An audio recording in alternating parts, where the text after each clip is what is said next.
सत्ता की लेकिन शुरुआत करते हैं बांग्लादेश से, जहां एक बार फिर से सत्ता विरोधी शोले भड़क रहे हैं। एक बार फिर वहां हालात आउट ऑफ कंट्रोल हो चुके हैं।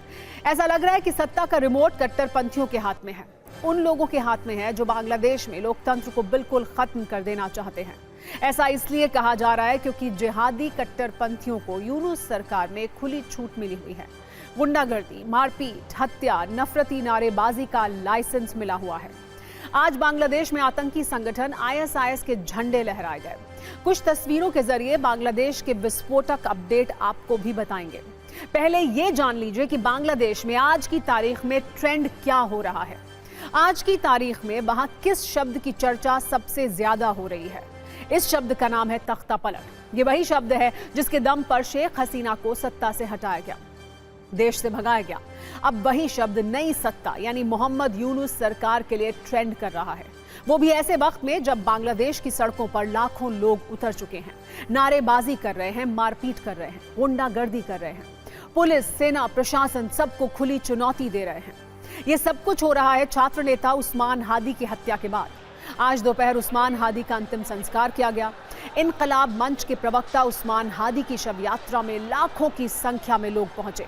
ये तस्वीर बांग्लादेश के ताजा हालात को बखूबी बयां कर रही है। ये बता रही है कि हादी की हत्या का असर क्या होने वाला है।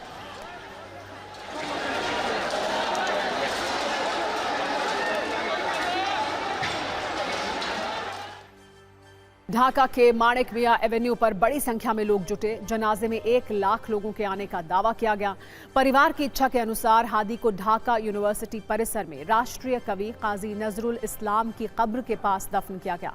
जनाजे के दौरान इंसाफ की मांग करते हुए नारे लगाए गए। उस्मान हादी के जनाजे पर एंटी इंडिया नारे लगे। कहा जा रहा है कि इस मामले को भी कट्टरपंथियों ने प्रोपेगेंडा बना दिया। कट्टरपंथी कैसे बांग्लादेश पर अवैध कब्जा कर रहे हैं, देखिए।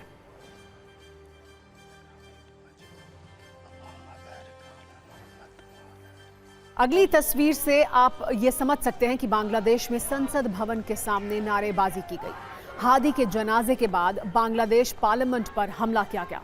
कट्टरपंथियों की भीड़ ने अटैक किया। इनकी मांग है कि बांग्लादेश में शरिया कानून को लागू किया जाए।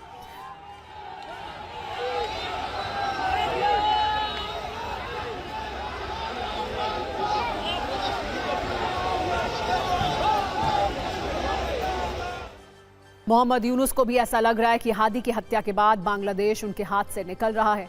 उस्मान हादी के जनाजे में मोहम्मद यूनुस भी शामिल हुए थे। उनके अलावा बांग्लादेश के सेना प्रमुख जनरल वकार उस जमान और जमाते इस्लामी जैसे कट्टरपंथी दलों के नेता भी थे। संसद परिसर के साउथ प्लाजा में श्रद्धांजलि देने पहुंचे थे। जनाजे से पहले ढाका में अभूतपूर्व सुरक्षा व्यवस्था की गई थी। संसद भवन और आसपास के इलाकों में पुलिस, बॉर्डर गार्ड, बांग्लादेश और अन्य सुरक्षा एजेंसियों की तैनाती रही। सवाल यही है कि ये तस्वीर, ये भीड़, ये उन्माद, ये सैलाब यूनुस की सत्ता के लिए कितनी बड़ी चुनौती है। बांग्लादेश में उस्मान हादी लोकप्रिय छात्र नेता था। शेख हसीना को सत्ता से हटाने में उसने बड़ी भूमिका निभाई थी। ये डर यूनुस को बार बार सता रहा है। इसकी वजह आप आज के जनाजे में दिए गए बयानों से भी समझिए। लोगों ने यह कहा कि उस्मान हादी ने इंसाफ की लड़ाई शुरू की, वो भी जारी रहेगी। 24 घंटे में सरकार बताए हादी का कातिल कौन है। सरकार ये बताए कि हादी की हत्या के पीछे किसकी साजिश है। बांग्लादेश में नई राष्ट्रीय सरकार की जरूरत है, ये भी कहा गया है। पहले भी बांग्लादेश के लोगों की बातें नहीं सुनी गई, आज भी नहीं सुनी जा रही हैं। तथाकथित छात्र सलाहकार सांप बनकर काटते हैं और राक्षस बनकर इधर उधर भाग जाते हैं। सवाल यही है कि बांग्लादेश में किसको सांप और किसको राक्षस कहा जा रहा है। कहानी सिर्फ इतनी ही नहीं है। सड़कों पर उतरे उस्मान हादी के समर्थक सीधे वहां की सत्ता और पुलिस को टारगेट कर रहे हैं। उनके लिए संदेश दे रहे हैं। ये कह रहे हैं कि उस्मान हादी के खून को बेकार नहीं जाने देंगे। उस्मान हादी के खून के साथ इंसाफ लिया जाएगा। हर कोई उस्मान हादी नहीं बन सकता। उस्मान हादी का कोई विकल्प नहीं हो सकता। हादी वो था जिसने पूरे बांग्लादेश को जागरूक किया। हादी वो था जिसमें विद्रोह कर सरकार का तख्ता पलट करवाया। अब बांग्लादेश में चल रही तख्ता पलट वाली आशंका की इनसाइड स्टोरी आपको बताते हैं। एक खुफिया रिपोर्ट सामने आई है जिसमें तख्ता पलट की साजिश के बारे में बताया गया है। इस रिपोर्ट के अनुसार ढाका में हजारों लोगों को निशाना बनाने की योजना है। जिसमें विदेशी दूतावासों और सरकारी संस्थाओं पर हमले किए जा सकते हैं।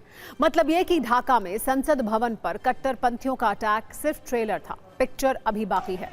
आशंका जताई गई है कि कट्टरपंथी ढाका में बड़े पैमाने पर कत्लेआम और दंगे की तैयारी कर रहे हैं। रिपोर्ट में यह भी दावा किया गया है कि पूरे बांग्लादेश से लोग ढाका पहुंचेंगे और नई सरकार बनाने की कोशिश में मोहम्मद यूनुस को सत्ता से हटा देंगे। दो सवाल अहम हैं। क्या बांग्लादेश में तख्तापलट की साजिश हो रही है? इसका सच क्या है? क्या बांग्लादेश में इंडियन हाई कमीशन पर हमले का प्लान है? क्योंकि इस प्रदर्शन में हर जगह भारत विरोधी नारे और नैरेटिव देखने को मिल रहे हैं। कल से ही आपको हम कई तस्वीर दिखा रहे हैं जिसमें बांग्लादेश में हिंदुओं को चुन चुनकर मारा जा रहा है। हिंदू युवक दीपू चंद्र दास की हत्या के मामले में गिरफ्तारी भी हुई है। लिमन सरकार तारिक हुसैन मानिक मियां को गिरफ्तार किया गया है।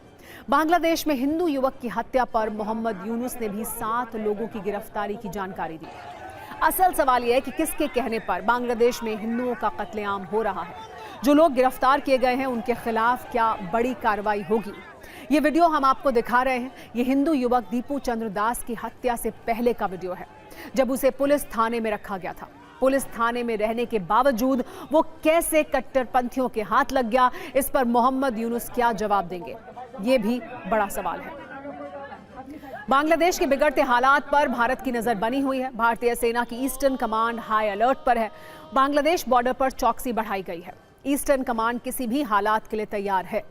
आपको बता दें कि बांग्लादेश में अल्पसंख्यकों पर हमलों पर संसदीय समिति ने भी सख्त टिप्पणी की है।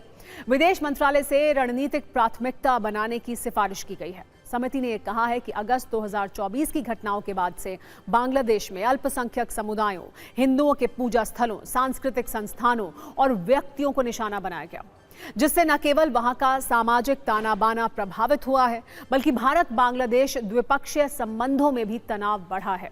भारत में विपक्ष के नेता की भी मांग है, बांग्लादेश के हिंदुओं के लिए सरकार को आवाज उठानी चाहिए।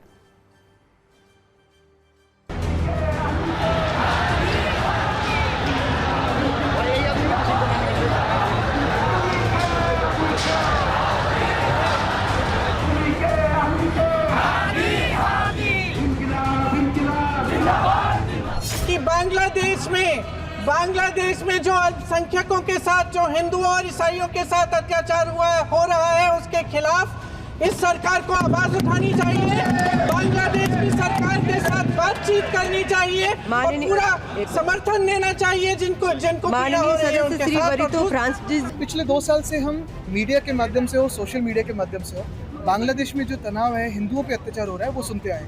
लेकिन भाजपा से या देश के हमारे सरकार से कुछ नहीं सुन रहे, सिर्फ सोशल मीडिया में सुन रहे। और यही भाजपा की बीसीसीआई जो उनसे क्रिकेट खेलने में उत्सुक है। और हम चाहते हैं कि वहाँ लोकतंत्र वापस आए, लेकिन इस हाल में जैसी चीजें चल रही हैं, ये बहुत चिंतित बात है। भारत के लिए हम तो ऐसे संतुष्ट नहीं हो सकते और हम उनसे संपर्क लेकर सरकार से कहना चाहेंगे कि इस किस्म की चीजें नहीं होना चाहिए। तो इस किस्म की चीजों दोनों देश के लिए अच्छा नहीं है और बांग्लादेशियों को भी काफी तकलीफ देते हैं। तो हम चाहते हैं कि वहाँ शांति समाधान आ जाए। बांग्लादेश में जो कुछ हो रहा है बांग्लादेश के लिए ठीक नहीं है, इसलिए वहाँ जल्दी चुनाव होगा, सरकार आना चाहिए, शांति होना चाहिए, ये हम चाहते हैं। कहीं भी किसी के साथ ज्यादती हो, हमें उसकी निंदा करना चाहिए। लेकिन मेरे मुल्क में जो हो रहा है, पहले उसकी निंदा तो कर लूं। मैं जहाँ रहता हूँ, मैं जो मेरा मुल्क है, जिसमें मुसलमानों ने आजादी की लड़ाई में बड़ी कुर्बानियां दी हैं, मुसलमान आज तक कभी उसने गद्दारी देश से नहीं की है। ये पूरी हिस्ट्री भरी हुई इससे है और उन मुसलमानों को आज गद्दार कहा जा रहा है।